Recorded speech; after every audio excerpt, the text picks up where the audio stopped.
हरिओम। वैयाकरण भूषण सार में आज सुबह के वीडियो में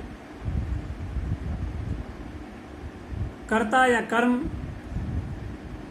तिंगर्थ है वैयाकरणों के मत में, इस बात का युक्ति युक्त ढंग से उपस्थापन किया गया और मीमांसक मतानुसार भावना तिंगर्थ है, इस बात का खंडन किया गया। क्योंकि ये प्रकरण और ये बिंदु, इससे संबद्ध विषय थोड़ा लंबा होने के कारण से एक वीडियो में संभव नहीं था, क्योंकि वीडियो की लिमिट मेरे इस फोन के हिसाब से 23 मिनट की होती है। इसलिए अगले वीडियो में इसकी चर्चा कर रहे हैं, वो अपेक्षित है। इसलिए इसको पिछले वीडियो से संबद्ध करके देखा जाए। तो धातु का अर्थ फल और व्यापार वैयाकरणों के मत में है। तिंग का अर्थ कर्ता या कर्म है, ये बताया गया।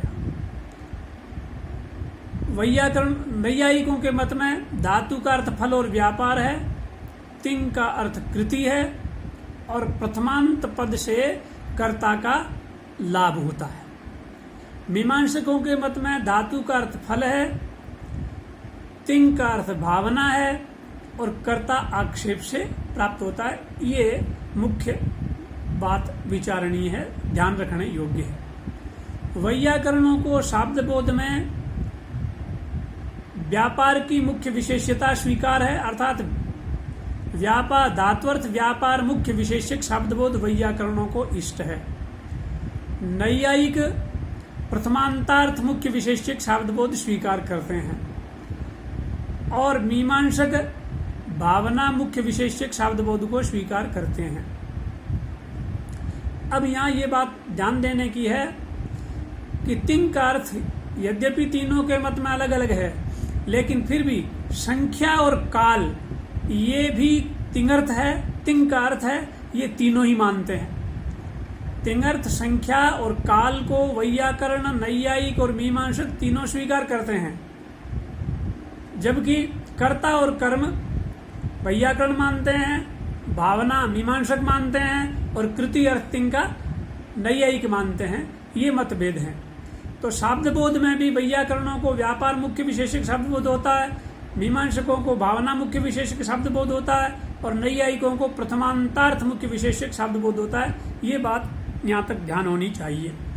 अब चूंकि पदार्थ का निरूपण हो चुका, अर्थात धातु अंश का अर्थ क्या है ये बता दिया गया और प्रत्यय अंश का अर्थ क्या है ये भी बता दिया गया। तो इस प्रकार से प्रकृति प्रत्यय मिल करके पद बना और पद का अर्थ भी ज्ञात हुआ, तो पदार्थ निरूपण हो गया। पदार्थ निरूपण के पश्चात वाक्यार्थ निरूपण की बात आती है। वाक्य में जितने भी तत्व होते हैं, क्रिया होती है, उस क्रिया का फल भी होता है, जैसा कि अभी बताया, कर्ता कर्म आदि भी होते हैं। तो उन सब में प्रधान कौन होगा? सारे तत्व प्रधान नहीं हो सकते, एक ही प्रधान होगा, बाकी उसमें विशेषण रूप में अन्वित होंगे या किसका किस रूप में अन्वय होगा, ये इस रूप में भूषण सार में कौंड भट्ट आगे विवेचन कर रहे हैं। तो कहते हैं पदार्थम निरूप्य वाक्यार्थम निरूपयति फले प्रधानम इत्यादि। मूल कारिका में कहा गया फले प्रधानम व्यापार है, फल धात्वर्थ फल की अपेक्षा धात्वर्थ व्यापार प्रधान होता है और तिंगर्थस्तु विशेषणम, तिंगर्थ जो है वो विशेषण होता है, वो विशेषण होकर के अन्वित होता है। तो कहा तिंगर्थ क्या चीज है, तिंग का अर्थ क्या है? तो सामान्य रूप से तिंग का अर्थ जो बताया गया कर्ता कर्म, उसके साथ साथ में संख्या और काल भी है, इसलिए लिखा तिंगर्थ है कर्तृकर्म संख्या कालाहा। कर्ता या कर्म, संख्या और काल, ये तिंग के अर्थ हैं। तो कहा ये तिंग का अर्थ कर्ता कर्म संख्या काल है, तो कर्ता या कर्म का अन्वय कहाँ होगा, वो किसका विशेषण बनेगा? तो कहा यदि कर्तृवाच्य का प्रयोग है, वहां तिंग का अर्थ कर्ता है और वो कर्ता व्यापार का विशेषण बनेगा, व्यापार में विशेषण बनेगा। और यदि कर्मवाच्य में प्रयोग है, कर्म में लकार किया है, तो वहां तिंगर्थ कर्म हुआ और वो कर्म फल का विशेषण बनता है, फल में विशेषण के रूप में अन्वित होता है और फल व्यापार में अन्वित हो जाता है। इस प्रकार से व्यापार ही प्रधान होता है। तो का तिंग का अर्थ संख्या है, उसका अन्वय कहाँ करेंगे? तो का तिंगर्थ संख्या का अन्वय करने के लिए कह रहे हैं संख्या कर्तृ प्रत्यय कर्तरी कर्म प्रत्यय कर्मणि समान प्रत्ययोपातत्वात्। ये तिंगर्थ संख्या कर्तृ प्रत्यय की स्थिति में कर्ता का विशेषण बनती है, कर्ता में विशेषण रूप में अन्वित होती है। और कर्म प्रत्यय में अर्थात कर्म में लकार यदि करते हैं तो ये तिंगर्थ संख्या कर्म में विशेषण बन जाती है। तो कहा ये ऐसा क्यों? तिंगर्थ कर्ता और तिंगर्थ कर्म धात्वर्थ में विशेषण बन रहे थे, तो इस संख्या का भी धात्वर्थ में विशेषणता क्यों न हो जाए? तब कहा नहीं, समान प्रत्ययोपातत्वात्। चूंकि ये तिंग का अर्थ संख्या और तिंग का अर्थ कर्ता या तिंग का अर्थ कर्म, ये समान प्रत्योपात होने के कारण से, एक ही प्रत्यय से गृहीत होने के कारण से बाहर जाने की आवश्यकता नहीं है। जहां तक संभव हो, जहां तक विकल्प मिल सके, नजदीक में ही अन्वय होना चाहिए।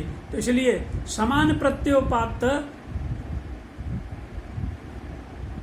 कर्ता और समान प्रत्योपात कर्म रूप अर्थ उपलब्ध है, इसलिए उन्हीं में ये संख्या विशेषण बनती है। तो कहा अच्छा जी, जब आप ऐसा कह रहे हैं तो संख्या विशेषण बन गई। किसका विशेषण बनी? तो कहा कर्म प्रत्यय में कर्म का विशेषण और कर्तृ प्रत्यय में कर्ता का विशेषण। तो कार्य कारण भाव भी बताना पड़ेगा, अर्थात जहां आख्यातार्थ या तिंगर्थ, आख्यात का मतलब तिंग, आख्यातार्थ संख्या विशेषण बनेगी, अर्थात आख्यातार्थ संख्या जहां विशेषण के रूप में प्रतिभाषित होगी, विशेषण के रूप में जहां उपलब्ध रहेगी, विशेषण के रूप में आख्यातार्थ संख्या का जहां ज्ञान होगा, वहां विशेष्य कौन रहेगा? कोई विशेष्य होगा तब किसी का विशेषण बनेगा।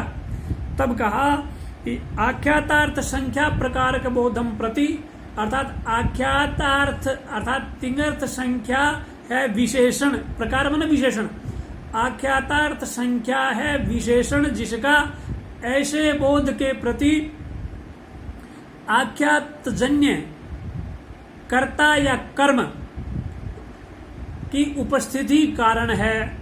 क्योंकि कोई भी कार्य के लिए कारण अपेक्षित होता है, बिना कारण के कोई कार्य नहीं होता।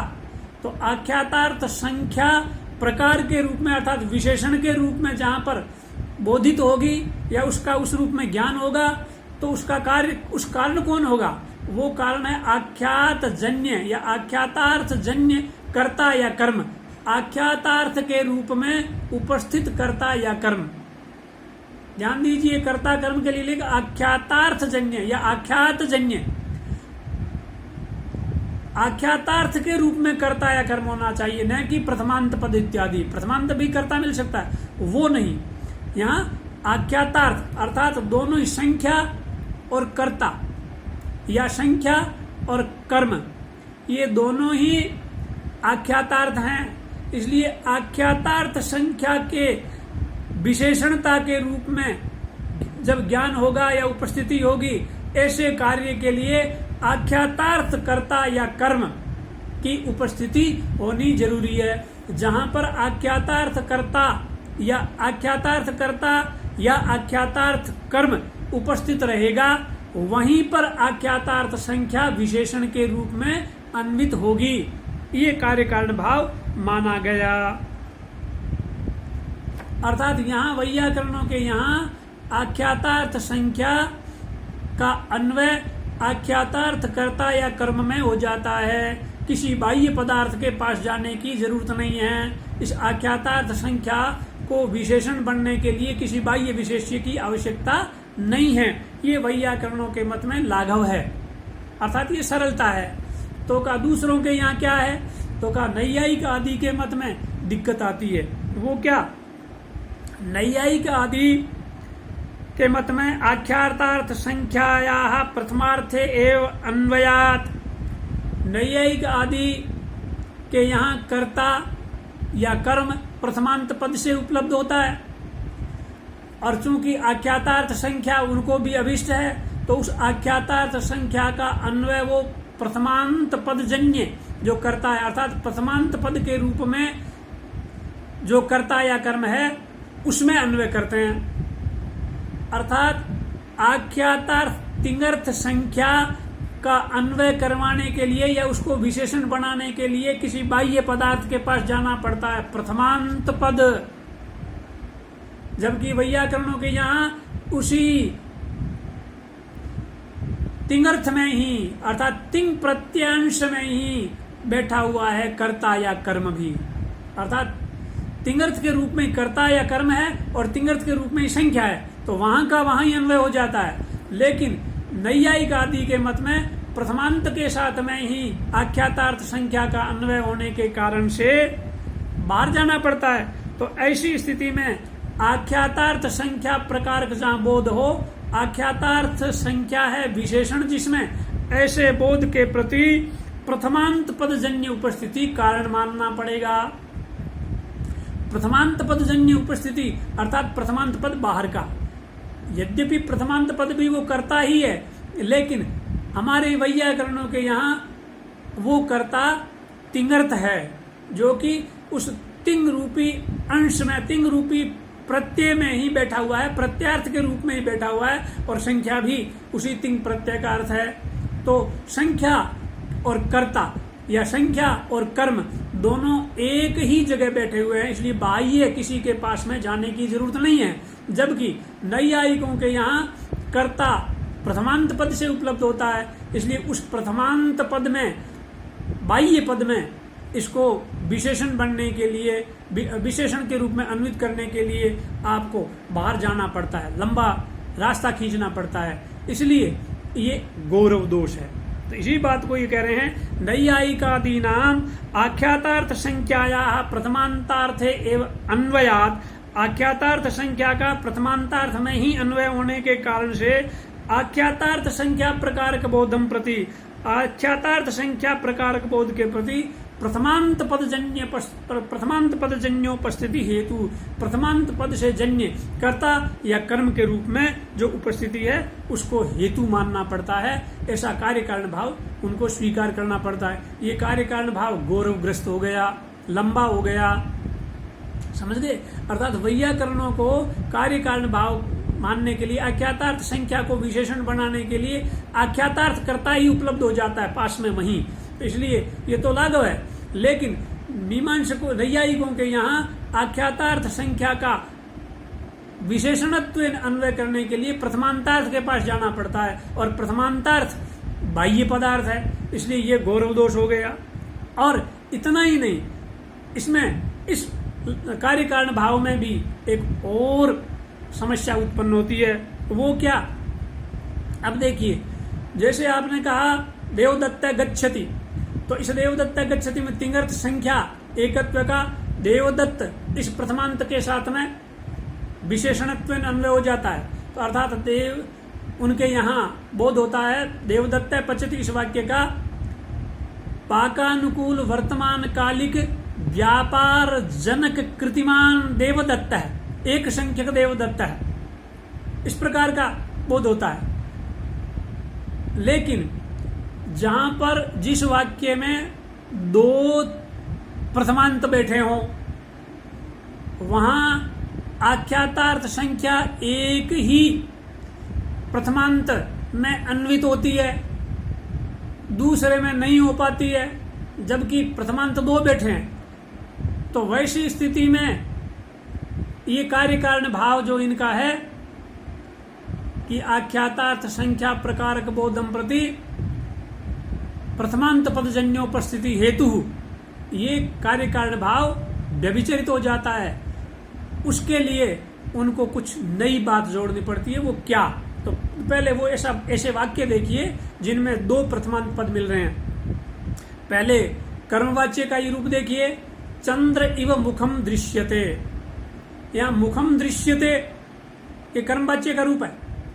तो दृश्यते में लकार दृश धातु से लकार कर्म में किया, कर्म में लकार होने के कारण से ये कर्म प्रत्यय हुआ, तो तय का अर्थ कर्म ही है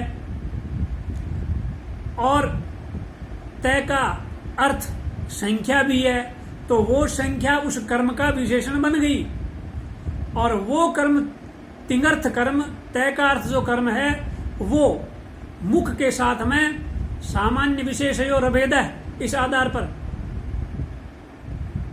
अभेदान्वित हो जाता है। मुख विशेष कर्म और तिंगर्थ कर्म सामान्य विशेषयोर अभेदान्वय है, इस आधार पर इनका विशेषणता हो जाती है। तो यहाँ की ये जो संख्या है वो संख्या नैयायिकों के मत में प्रथमांतार्थ का विशेषण बनती है, तो मुखम का विशेषण बन गई। अब यहाँ प्रथमांतार्थ एक पद और बैठा है, चंद्र इव मुखम दृश्यते, यहाँ चंद्र में उसका अन्वय नहीं हो रहा है। अभी आपने ये लक्षण में कहा कि आख्यातार्थ संख्या प्रकारक बोध के प्रति प्रथमांत पद जन्य उपस्थिति कारण होती है। यहाँ प्रथमांत पद ये बैठा हुआ है जिसका अन्वय नहीं हो रहा, उसकी कारणता नहीं दिख रही है।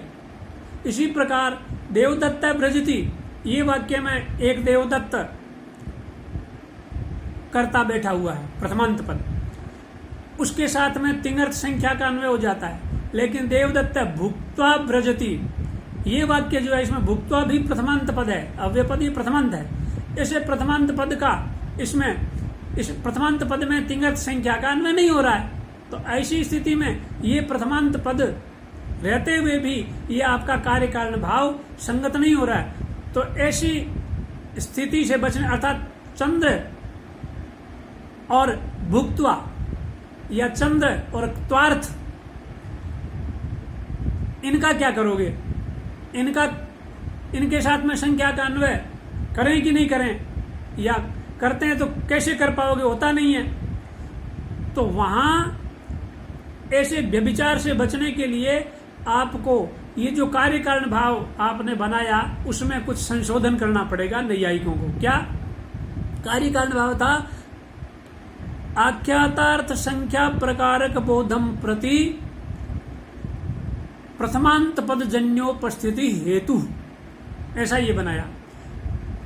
अब यहां आपको इसमें एक बात और जोड़नी पड़ेगी। आख्यातार्थ संख्या प्रकारक बोधम प्रति इतरा विशेषण प्रथमांत पद जन्योपस्थिति हेतु, ये जोड़ना पड़ेगा। अर्थात आख्यातार्थ संख्या प्रकारक बोध वहां होगा जहां दूसरे का जो विशेषण नहीं है, इतरा विशेषण, इतर का अविशेषण, दूसरे का जो विशेषण नहीं है ऐसा प्रथमांत पद, ऐसे प्रथमांत पद जन्य उपस्थिति जो है वो प्रथमांत पद का जो अर्थ कर्ता या कर्म उसकी उपस्थिति हेतु है, ये मानना पड़ेगा। चूंकि इस वाक्य में चंद्र ये प्रथमांत पद होता हुआ भी इवार्थ यानी सादृश्य का विशेषण है।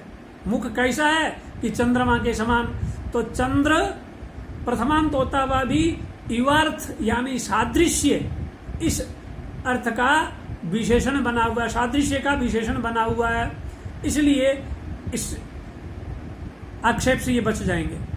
अर्थात ये इनको कुछ गुरुतर करना पड़ गया। अर्थात यहाँ ये प्रथमांत पद होता हुआ भी इसमें संख्या का, आख्यातार्थ संख्या का अन्वय क्यों नहीं हो पाता है, इस समस्या से बचने के लिए इनको कहा ऐसा प्रथमांत पद ऐसा प्रथमांत पद का अर्थ उपस्थित होना चाहिए जो प्रथमांत पद जो है वो किसी का दूसरे का विशेषण नहीं हो, यहाँ इवार्थ का विशेषण है, ये करके इनको बचना पड़ता है। इसी प्रकार देवदत्त भुक्त्वा व्रजति, इस वाक्य में भी भुक्त्वा ये जो त्वार्थ है, इस त्वार्थ प्रथमांत का, ये त्वार्थ प्रथमांत व्रजन क्रिया का विशेषण है। अर्थात भुक्त्वा व्रजति अर्थात भोजनोत्तरम व्रजनम, भोजन के बाद जाना।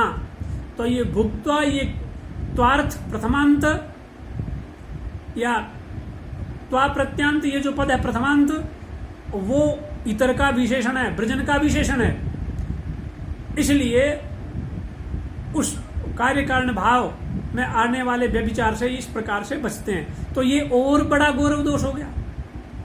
पहले इन्होंने नैयायिकों ने आख्यातार्थ संख्या प्रकारक बोधे प्रथमांत पदजन्योपस्थिति हेतु या प्रथमांत पदजन्योपस्थिति हेतु ये कार्य कारण भाव बनाया। ये कार्य कारण भाव चंद्रयु मुखम दृश्यते, देवदत्तो भुक्त्वा व्रजति इत्यादि वाक्यों में व्यभिचरित हो रहा है। तो इसलिए इस कार्य कारण भाव में ये प्रथमांत पद के पहले ये एक और विशेषण जोड़ना पड़ता है, इतरा विशेषणत्व घटित प्रथमांत पद, अर्थात इतर का अविशेषण होता हुआ जो प्रथमांत, ऐसे प्रथमांत पद के द्वारा उपस्थित जो कर्ता या कर्म, उसकी उपस्थिति आख्यातार्थ संख्या प्रकार बोध के प्रति कारण होती है, ये मानना पड़ेगा। ये इस प्रकार से इनको अति गौरव दोष हो गया। पहले वैयाकरणों के मत को मानते हैं तो लागू था, लेकिन इनके मत को मानने पर आख्यातार्थ संख्या को अन्वित होने के लिए या उसको विशेषण बनने के लिए विशेष्य बाल ढूंढना पड़ रहा है प्रथमांत पद को, ये गौरव दोष हुआ। और दो प्रथमांत पद जिस वाक्य में हो वहां पर ये इतरा विशेषण इस प्रकार का जोड़ना और अति गौरव दोष हो गया। तो इस प्रकार से नैयायिकों का ये मत, क्या मत, कि धातु का अर्थ नहीं, तिंग का अर्थ संख्या और काल तो है लेकिन कर्ता कर्म नहीं है, ये मानना उनके लिए दुखदायी हो जाता है, क्योंकि उनके यहाँ कर्ता फिर बाहर से लाना पड़ता है, तिंगर्थ संख्या को वहां अन्वित करने के लिए वहां जाना पड़ता है। इससे अच्छा वैयाकरणों का मत यही है कि तिंगर्थ संख्या भी तिंग का अर्थ, अर्थात संख्या भी तिंग का अर्थ और कर्ता कर्म भी तिंग का अर्थ, तो एक ही जगह पर है, इसलिए इनको गुरुतर कार्य नहीं करना पड़ता।